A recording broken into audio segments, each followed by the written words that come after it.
હું તમને એક જ વાત કરું કે ભોળાનાથની પ્રતિષ્ઠા કરી આપણે શિવલિંગને બેહાડ્યું એ હમણાં વાત કરતા મેં એક પત્રિકામાં વાંચ્યું કે એક દીકરી શિવલિંગ લઈને આવતી અને પાણી પીવા માટે એને ઘાસમાં બાપુ શિવલિંગને મૂકી અને પછી પાણી પીને આવ્યા પછી શિવલિંગ બાપુ ત્યાં સ્થિર થઈ ગયું.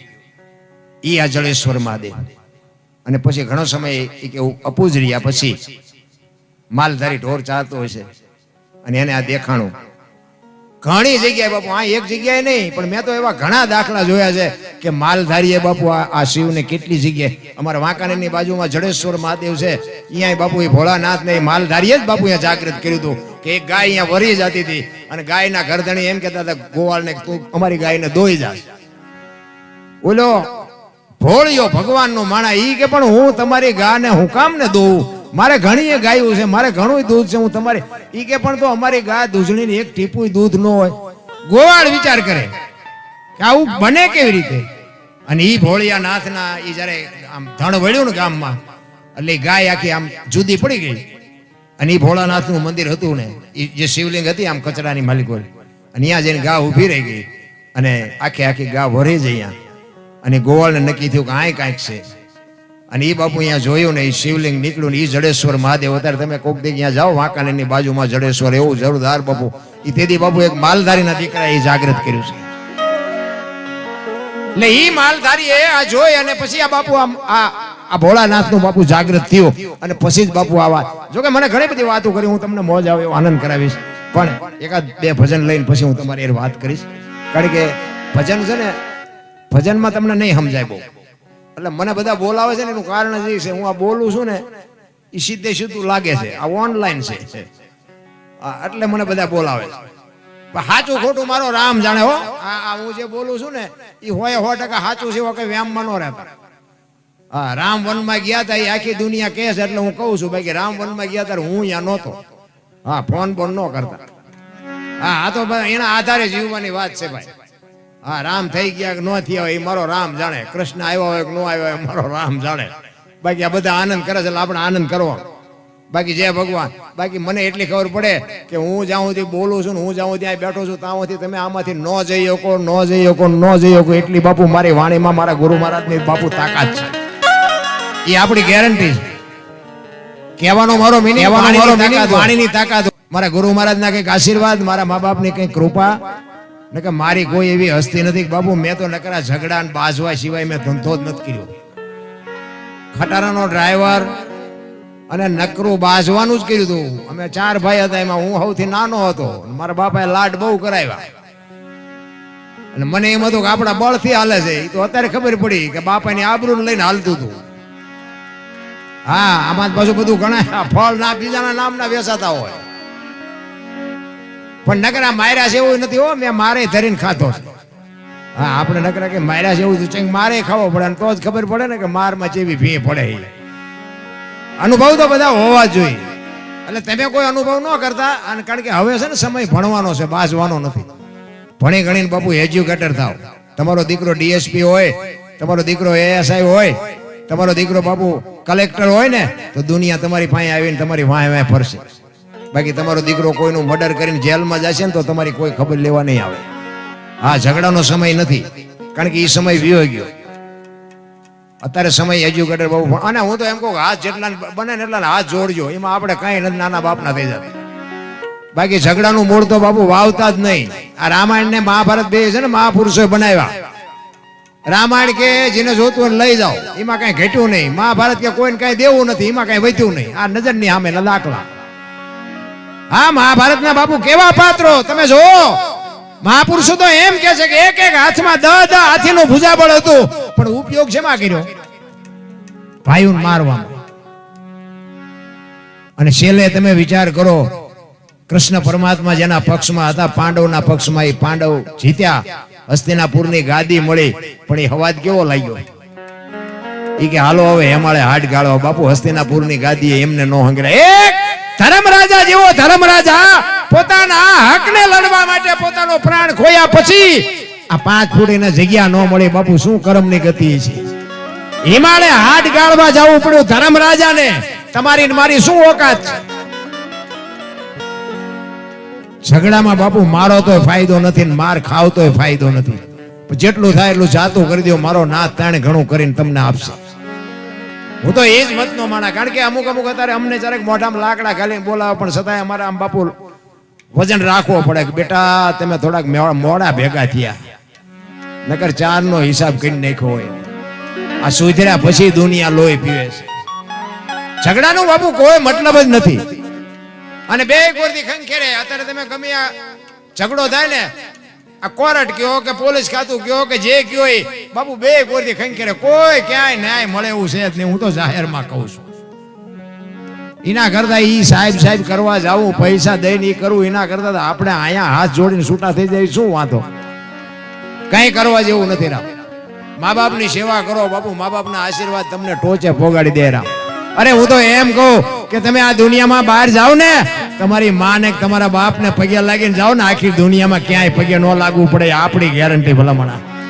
અરે હું તો અહીંયા સુધીની વાત કરું કે તમે કદાચ મા બાપ ને પગે ન લાગો તો કાંઈ નહીં, પણ તમારા હાટું થઈને તમારા મા બાપ ને બીજાની પાસે પગે લાગવા ન જવું પડે એવો ધંધો ન કરતા. મારા બાપ તો હોય, મારો નાથ રાજી થાય. બસ માન બાપના આશીર્વાદ મેળવી લ્યો. જગતમાં બાપુ કાંઈ કરવું જ, મેં સારું કામ કર્યું જ નથી. આ મારા અનુભવ છે એટલે હું તમને ચેલેન્જ થી કહું છું. આપણે કોઈ દી સીતારામે નથી કર્યા, મંદિરે નથી ગયો, કઈ કોઈને દીધું જ નથી, કોઈ માગણે મારી બજારમાં ન આવે. પણ મેં જીવનમાં એક જ કામ કર્યું, મારી માને મારા બાપ ને બેને હાચવા ને, એમાં અત્યારે બાપુ મારો મેળ પડી. મા બાપ જેવા ભગવાન બાપુ આ દુનિયામાં છે ને કોઈ ગોતતાય નહીં અને જડે નહીં. અને જડે તો મને ફોન કરજો, કાંઈ ભગવાન છે, ખોટી વાત ક્યાંય છે જ નહીં. વિશ્વવ્યાપક નિરંજન નિરાકાર છે, આપણા જેવો છે જ નહીં. ભગવાન બાપુ એમ મળે જ નહીં, ખોટી વાત. કોઈ કહેતું હોય તો બધી ડીંગોળ. મારે તો ઘણા ફોન આવે, આનું શું બાપુ, આનું શું? એટલે હું તો એમ કહું તમારા ગુરુ મહારાજ છે તો કે હા. મેં એમને પૂછજો, મારું હું લોહી પીવો છું તો શું કંઠિયું બંધાવી રખડો છો? ચેલાને કાંઈ જોતું નથી, ગુરુને કાંઈ દેવું નથી, આવ્યા નથી, ગાળિયા નાખ્યા નથી. એમ નથી રામ, ભજનના માર્ગે હાલતા થઈ જાઓ, જેથી સમય પાકે તેથી આંગળી પકડનારો ક્યાંક જડી જાય. સંતની ભૂમિ છે, એમ નામ બાપુ કોઈ ગાણા નથી ગાતું. એટલે જ મહાપુરુષો કે છે, શું કે છે? એ જી નથી મફતમાં, એ જી મળતા એના તો મૂલ ચૂકવવા પડતા. સંત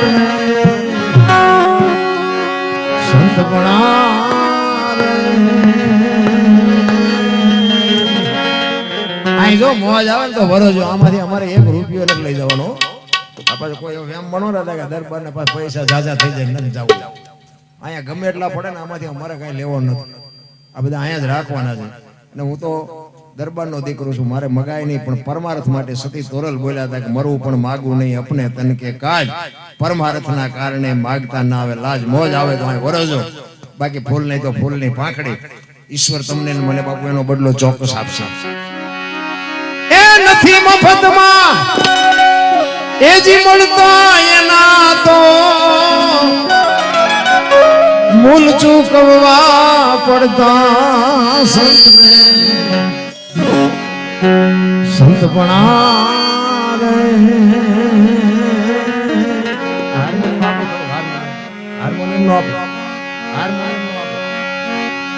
એ ભાઈ નથી મફતમાં મળતા, નથી મફતમાં.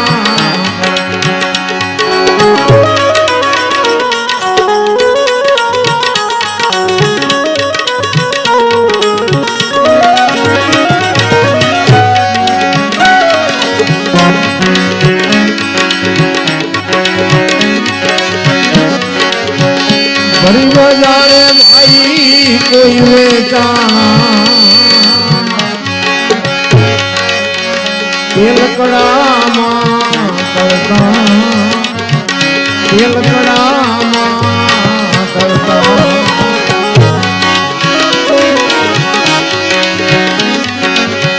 ગરીબ જાણે ભાઈ કોઈ વેચાણ, તેલ કડામાં કરતા, તેલ કડામાં કરતા.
સાધુ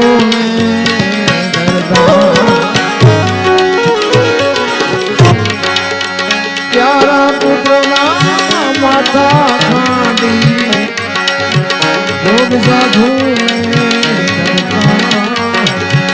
ભોગ સાધુ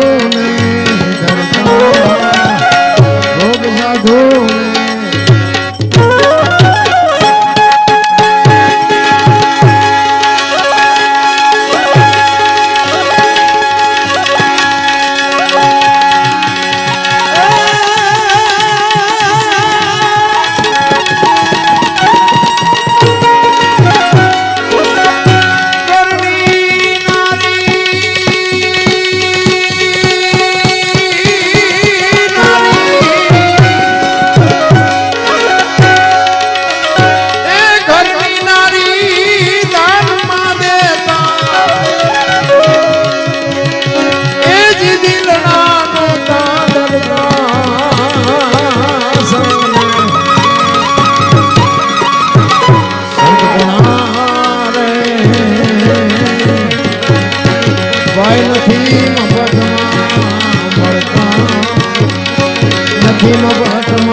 પર્વત મેલાવી જેને દેવે રાયવા કાંજા કાપી ધરતા કાળજા કાપી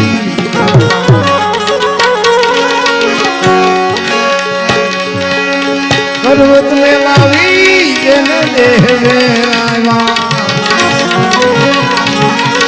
કાળજા કાપી ધરતા કાળજા કાપી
ધરતા સંત ગણારે ભાઈ નથી મફતમાં મળતા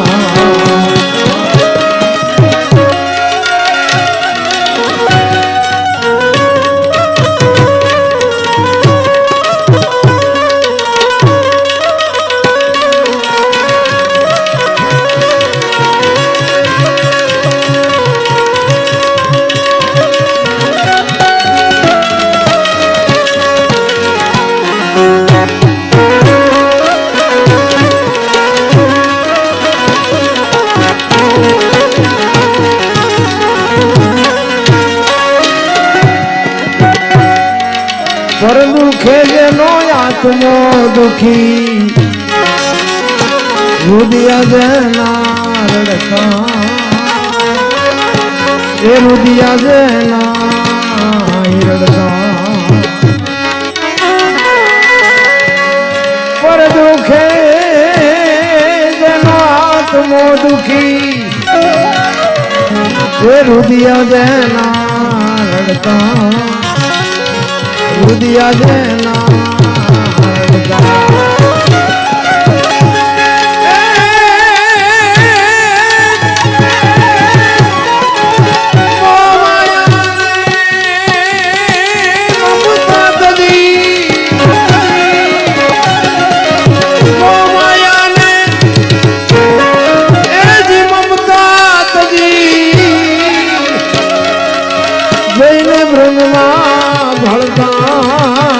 સંત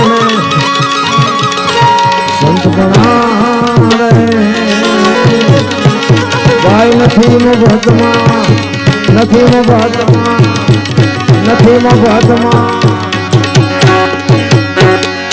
જેટલા જેટલા સફળ પુરુષો છે ને, જેટલા મહાપુરુષો, એમાં બાપુ એક એક સફળ પુરુષની વાય બાપુ એક એક દીકરીઓનો હાથ છે, એક એક ભગવતીનો હાથ છે. હું તો બહેનો દીકરીઓ હોય ને ખાસ કહું કે તમે તો શક્તિનો અવતાર છો, ધારો તો બાળીને ભસ્મ કરી દો એ તાકાત છે તમારામાં. પણ હવે તમે જે ફેશનમાં દીવ ઉઠાડ્યો છે કોને કહેવું? દીકરી તો દીકરી છે ભલા. જ્યાં જ્યાં ધર્મ ધ્રુજ્યો, જ્યાં પુરુષ ન પૂગી ગયો, ત્યાં બાપુ આ દેશની આબરૂ દીકરીઓ રાખી. તમે કહો તો હવાર સુધી દાખલા તમને આપો. સગાળસા ને ચંગાવતી નો તો કોઈ ઓળખત નહીં. જલારામ બાપા ને વીરબાઈ નો તો કોઈ ઓળખત નહીં. દેવીદાસ બાપુ ને અમરમાં નો તો કોઈ ઓળખત નહીં. હરિશ્ચંદ્ર રાજા ને તારામતી નો તો કોઈ ઓળખત નહીં. સવારામ બાપા ને જબુમાં નો તો કોઈ ઓળખત નહીં. એક એક સફળ પુરુષ ની વાય બાપુ એક એક ભગવતી નો હાથ છે. જ્યાં પુરુષ થાકી ગયો અને પુરુષ હરી ગયો ને બાપુ બેહી ગયો ને, પછી લગામ બાપુ જ્યાં જોવો ને દીકરીઓ હાથમાં લીધી. તમે બેહી જાઓ, હવે અમે સંભાળી લઈશું. જલાની માફ કરજો, સગાળસાની ઝૂંપડી અખિલ બ્રહ્માંડ નો માલિક આવ્યો ને, વાત લાંબી છે પણ તમને ટૂંકામાં કહું. સગાળસાની ઝૂંપડી આવ્યો, એ દીકરો કપાયો ને એ બધી વાત બધી લાંબી છે. પણ એ દીકરો કપાવ્યા પછી એ કે બીજો દીકરો મારી ભેગો બેહાડો જમવા. સગાળસા કે પણ મારી પાસે એક જ દીકરો હતો, એ તો કે અમે તમને રાંધી તમારી સામે છે. અરે તમારે કે પેલા બોલવું જો ને કે તમે વાંચ્યા થઈ ગયા, હવે મારે ખવાય. તેથી સગાળસા ભાંગીને ભૂકો થઈ ગયા. કરે તારી ભલી થાય, તારી દીકરો કપાયો ને હવે કહે છે કે તમે વાંચ્યા થઈ ગયા. તેથી સગાળસા ભાંગીને ભૂકો થઈ ગયા અને સાધુ બાપુ આમ હાલતો થયો ને, તેથી ચંગાવતી બાપુ ઊભી થઈ. હો રણચંડી બાપુ વાણિયાની દીકરી. સગાળસાને કીધું કે તમે બેહી જાઓ, હવે બાવાનું હું સંભાળી લઈશ, બેહી જાઓ, તમે બેહી જાઓ. અને બાપુ આપણું ઘરનું માણા જો બાપુ ધારે ને તો તમારા ઘરની આબરૂ ટોચે પોગાડે, અને ધારે તો તમારે આઠાનાની હળદરમાં વેસાઈ હોત નાખે. હા, બૈરાને બાપુ બૈરાની શક્તિ છે ને આખી અલગ છે. હા, એટલે જે મળ્યું હોય ને નિભાવી લેજો. હા, એમાં બહુ ઊંચા નીચા ન થતા, ને કે ત્રણના મેળમાં રહેશું. હા, મળ્યા છે, મળ્યું હોય એટલે સારું માણા. હું તો કહું આ બાકી હોય એની વાત છે, બાકી મળી ગયા એ તો બધા જે થયું હોય હલવાના હોય, સુધર્યા હોય. પણ બાકી હોય ને એને હું તો એમ કહું ભગવાન પાસે ભલામણ એવી કરજો કે મારા બાપ અમારી હાથ પેઢીના નામ ઉજળા કરે ને, એવી જો દીકરી હોય તો મારા કરજે, ન કરે એમ નામ રાખજે. હા બાપુ, દીકરી ઘરની આબરૂ રાખવી ને વધારવી ઘટાડવી બાપુ એ ઘરની એક દીકરીની હાથની વાત છે. આપણે એક આપણી લક્ષ્મી દીકરાની વહુ હોય કે આપણી માં હોય કે આપણી બેન હોય બાપુ, એ જ બાપુ ઘરની આબરૂ રાખવી હોય ને ટોચે પહોંચાડવી હોય તો બાપુ એ પહોંચાડી શકે. હારું માણા ન હોય તો બાપુ જીવવાની મજા જ ન આવે. હગો હારો નો હાંપડે, મિત્ર મળે જો લબાડ, પત્ની મળે કપાર જાતિ એળે જો, તાર તૈણે પખા મોળા હોય તો ગિરનાર ભેગું થઈ જવાય. જીવવું કેમ? હા, ભાઈબંધમાં ઠેકાણા નો હોય, બૈરામ ઠેકાણા નો હોય, હગામ ઠેકાણું નો હોય, જાવું ક્યાં? મજા જ ન આવે જીવવાની. ભલા આ અમે મોટી મોટી કરી છે અને પછી ઘરે બાપુ બૈરું અહીંયા ઘરે જ્યાં પછી ગળે સોંટે તમારે દુનિયાની ગોળીઓ જ પાવી પડે ને. હે એમ કહેવાય મારું બૈરું કંદડે છે એમ કહેવાય કોઈ? હારું માણા ન હોય તો બાપુ જીવવાની મજા ન આવે. આ તમે અમને હાથની હથેળીમાં રાખો. હા, અમને સાહેબ બધા અરે કે આ તમારું જમવાનું આમ બનાવ્યું છે, ચા ને પાણી ને ગાડલા ને ખાટલા. હવે તમે એમ કરી આવો અને પછી હું એમ કહું ઘરે હાલો હાલો ચા પાણી રોટલા સિવાય જવાય. અને હું આમ તમને ડેલામાં લઈ જાઉં અને રહોડામાંથી હાણે શું લોટા મંડે ઉડવા, મારે ચિંતા જવું. હારું માણા નો હોય તો બાપુ જીવવાની મજા નો આવે. અડધું અંગ એને કહેવાય, પતિવ્રતા નારી એને કહેવાય. બાકી ઠીક છે, નિભાવી લેવાની વાત છે. બાકી જે હોય આપણું બૈરાને આપણને ઓળખતા હોય અને આપણું બૈરું આપણને ઓળખતું હોય. રોજ બુસ્કોટા બટન તોડીને ઘરે આવતા હોય એને ન ખબર હોય તેમ શું ધંધા કરીને આવો છો. પણ બધું આમ રાખવાનું હોય, એની આબરૂ તમારે રાખવાની, તમે એની રાખો, હાલ્યું જાય મારો રામ હાકે. ઈ સગાળસાને બાપુ ચંગાવતીએ કીધું તમે બેહી જાઓ, ઈ હવે બાવાનું સંભાળી લઈશ. અને આમ સાજુ હાલતા થયા ને, ઈ રણચંડી બાપુ આમ હણકો કાઢી વાળ છૂટા મૂકી હાથમાં કટાર લીધી અને આમ ડેલી આટી કરીને કીધું કે એ બાપુ બેહી જાઓ જમ્યા વગર નથી જવાનું. આમ નજર કરી ને ભગવાને, એને એમ થયું કે જોગ માયા શું કરશે. ઈ કે બાપુ બીજો દીકરો જોઈ છે ને કે બેહી જાઓ. અને તેથી આ ભારતની આર્ય નારી બાપુ એક સાધુની પાસે કહે છે કે બાપ જાણી તને કહું છું બાવા, મારા પેટ છે મહિના 5, આશરો સીતારામ નો આય કોઈ નો જાય નિરાશ, હવે બેઠો થઈશ માં બાવા, તને જમ્યા વિના નહીં દો જાવા. આમ કટાર ઉપાડી હો ભાઈ. ઈ કે મારા પેટમાં 5 મહિનાનો ગર્ભ છે ને, ઈ ફાડીને રાંધીને તને ખવડાવું, તું ચા હજી અમને ઓળખસ. આમ કટાર કરી તા ભગવાન ધ્રુજી ગયો, બાવડું ચાલી પાડ્યું, બસ કર માં બસ કર. ઈ બાપુ દીકરી, ઈ ભારતની આર્ય નારી સગાડસાની જલાની ઝૂંપડી આવ્યો. તેથી એને કીધું બૈરું મને આપ. જલા બાપા કે કાંઈ વાંધો નહીં, આપણે આખો ન કરતા, આ તો આપણે સાંભળવાનો આનંદ કરવાનો. હવે તેથી બાપુ વીરબાઈએ જો એમ કીધું હોત કે મારા બાપાએ શું બાવાને આપવા આપી છે, તો આવડો મોટો ઇતિહાસ ન હોત આપણી પાસે.